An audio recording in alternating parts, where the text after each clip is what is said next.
Nagaa Waaqayyo Waaqa jiraataa qixaaf kallattii manaa mandara jirtan keessatti dachaa dabalee isiniif haa baay'atu. Qulqulloota maatii Waaqayyo saba waldaa heekumsaa akkasumas itti waldaa heekumsaa jalatti kan argamtan guutummaan keessan nagaa Waaqayyo Waaqa jiraataa qixaaf kallattii manaa mandara jirtan keessatti dachaa dabalee isiniif haa baay'atu. Akkam jirtu nagaa keessanii obboloota koo afuuraa ani qixaaf kallattii manaa mandaran jiru keessatti nagaa guutuu nagaa irraa afaan qaba.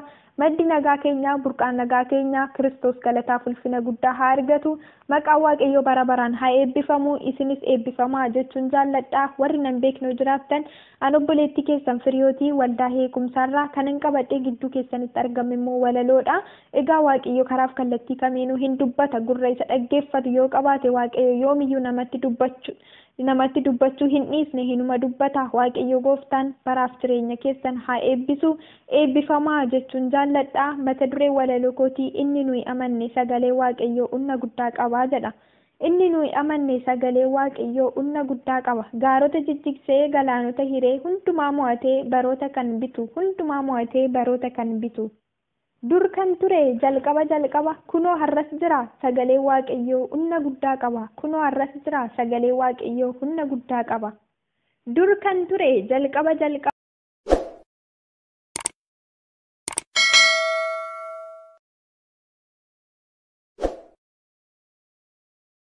kunoo har'as jira sagalee Waaqayyo humna guddaa qaba. Kunoo har'as jira sagalee Waaqayyo humna guddaa qaba. Dubbisaa dubbatee lafaaf samii kanaa isatu diriirsee maalti san nageenye galaanati ramaa gaaratu raafama eenyuyyuu hin jiru kan akka Waaqayyo. Seerri isaa fagoodhaa kan Waaqa keenyaa isa keessa jira buddeenni jireenyaa.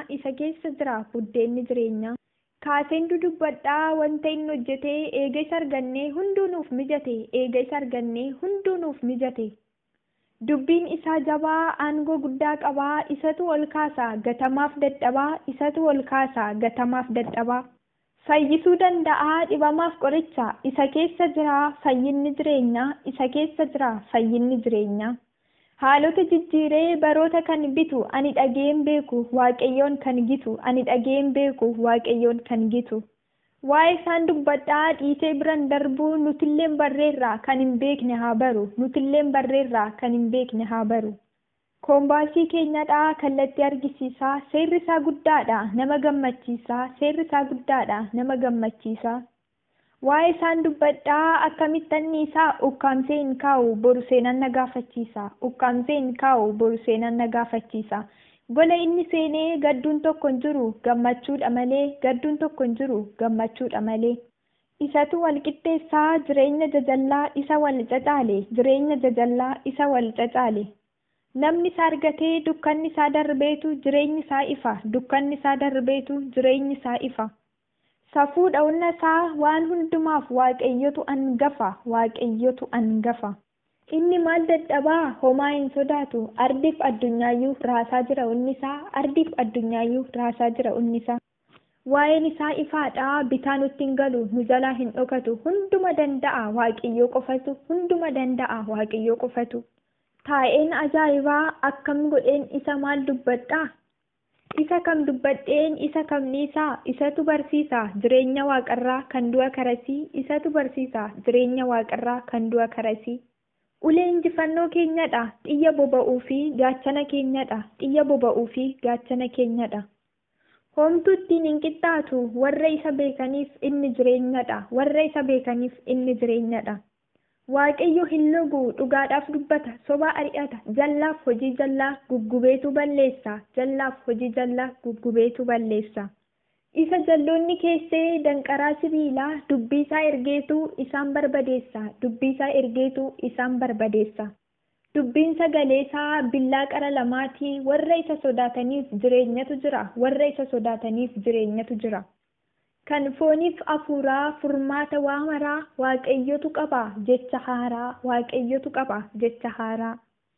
Jechisa keessaa yommuu dubbatamu sammuutti deebisa warra of wallaale. Isatu wal qixxeessaa jireenya jajallaa isa wal cacaale. inni adduma qaba sagalee waaqayyoo iyyeessa duroomsa abjuuf mul'ata dhugoomsa hunduma caaletu argama furtoo farkaa qabaa kan gadadoo cufu namni sattamane iyyummaatti nafu dinqii keenyadha waaqayyoo qofatu mallattoo nageenya keenyadha sobneen fakkeessinu bukkeen qabnu otoo inni hin jirre nutoo nagaan qabnu dubbii isaa ergeetuu harka keenya qabee boolla du'aa keessaa jireenyatti nu baase eenyuree kan akka isaa ilma isaa tokkicha otoo mararsiifatin ijoollee isaaf kenne Kootu yaa obboleessaa maa badde dukkanatti jireenya ilmaan namaa waaqayyo ibseera. Kootu yaa obboleessaa bitaan mirga kee ilaali duuta addunyaa dhaaleera. Kootu yaa obboleettii inni maal dadhabaa hunduma danda'a waaqayyo qofatu. Kootu yaa obboleettii maa duuta du'a bara baraa innoo ilma isaa tokkicha nuuf kenneera maa duuta du'a bara baraa dukkana kee ibsee caba kee wallaanee qulqullootatti si dabala kootu yaa obboleettii isaan maal jenna ree unni isaa guddaa aangoon isaa jabaa kan akka waaqayyoo tasumaa hin jiru. Walaloon koo asuma irratti xumura eebbifamaa jechuun jaalladha. Like, subscribe, share godhaa eebbifamaa.